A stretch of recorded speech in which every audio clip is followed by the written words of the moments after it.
St. Anthony Falls was tamed in the process, a feat that made Minneapolis quite proud. In August 1869, the Tribune rhapsodized, "St. Anthony Falls, of which poets and writers throughout the world have said so much, will soon be gone forever. It is a stupendous work to accomplish, yet engineering skill will overcome all obstacles. And so the mighty falls of St. Anthony have been made to succumb to man, and are now as subject to his will as a child. Men amuse themselves with more than wine and work. The city's whorehouses were legendary. They were a favorite of soldiers from Fort Snelling, lumberjacks, and men passing through on their way west, and Minneapolitans alike. The city had a conveniently arranged a red light district downtown, and the social evil was grouped with saloons, hotels, boarding houses, and railroad stations around the riverfront, from 3rd Street through Main Street east of the river. These establishments were also a prominent source of municipal income. At least 150 brothels did business in Minneapolis at the turn of the century. Some women worked out of riverside shanties, others out of well-appointed hotels. Some brothels, oddly, doubled as candy stores. The resorts were licensed indirectly. The proprietors would go into the municipal court on a certain day each month, without the formality of arrest, to pay a fine. It ranged from $50 to $100 a month, netting the city coffers nearly $50,000 annually. Considering that a 4-bedroom house on Kenwood Parkway only cost $4,000 at the time, the prostitutes were contributing a considerable sum to the city. Minneapolis's mayor also appointed 2 physicians to make weekly examinations of the prostitute at a cost of $1 per woman. The physicians would then grant a certificate indicating the woman was disease-free, which she could post in her doorway like a liquor license. Municipal protection of prostitutes wasn't merely tacit either. One early mayor, George Brackett, was literally run out of office for too vigorously enforcing the state's liquor laws, and for annoying the prostitutes. The city's red light districts were not difficult to find. Guides to them were published, often under the guise of exposing their corruption. These guides would give addresses and occasionally include pictures and prices of the women available.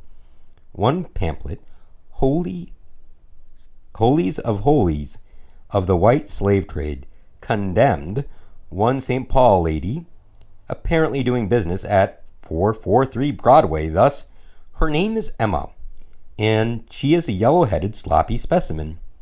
She can swear like a trooper and smoke cigarettes like a bad boy hiding in a haystack. This state-sanctioned carousing ended after a long-spirited municipal sparring match between pro- and anti-prostitution forces in 1910 through 1911.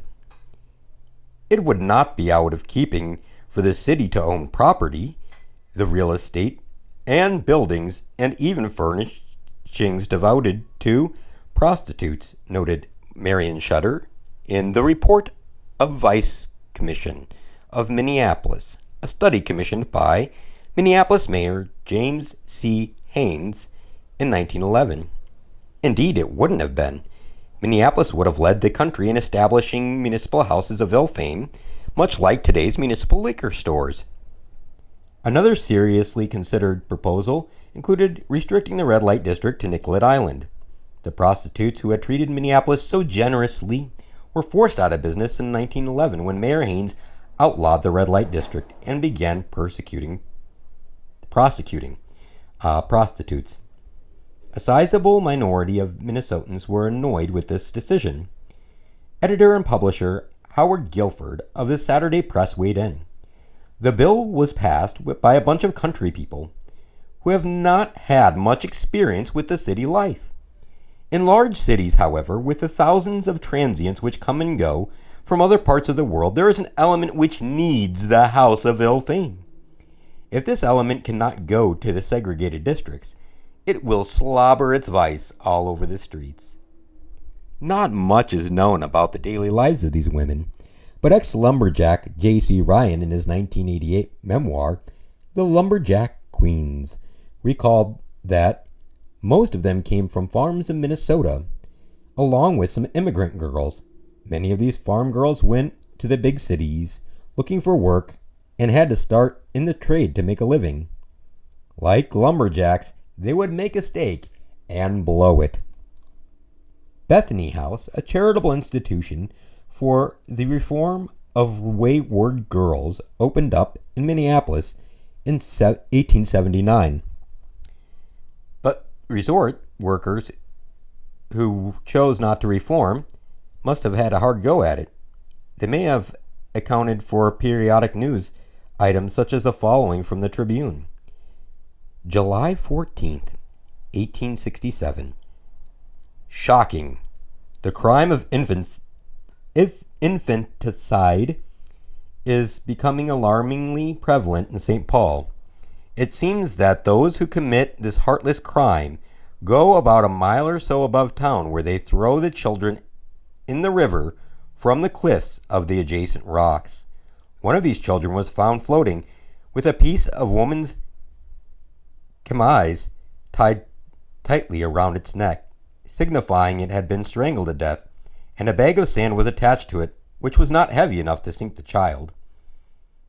Just how these editors identified babies dropped in the Mississippi near Minneapolis as belonging to St. Paul is open to question. Despite its bout with the reformism circa 1910, Minneapolis was nationally notorious for its criminal government. Around the turn of the century, Lincoln Steffens, who, as the appointed Prince of the Muckrackers and an avid chronicler of Tammany Hall, ought to have known, said the system of corruption in Minneapolis, for deliberateness, invention, and avarice, has never been equaled.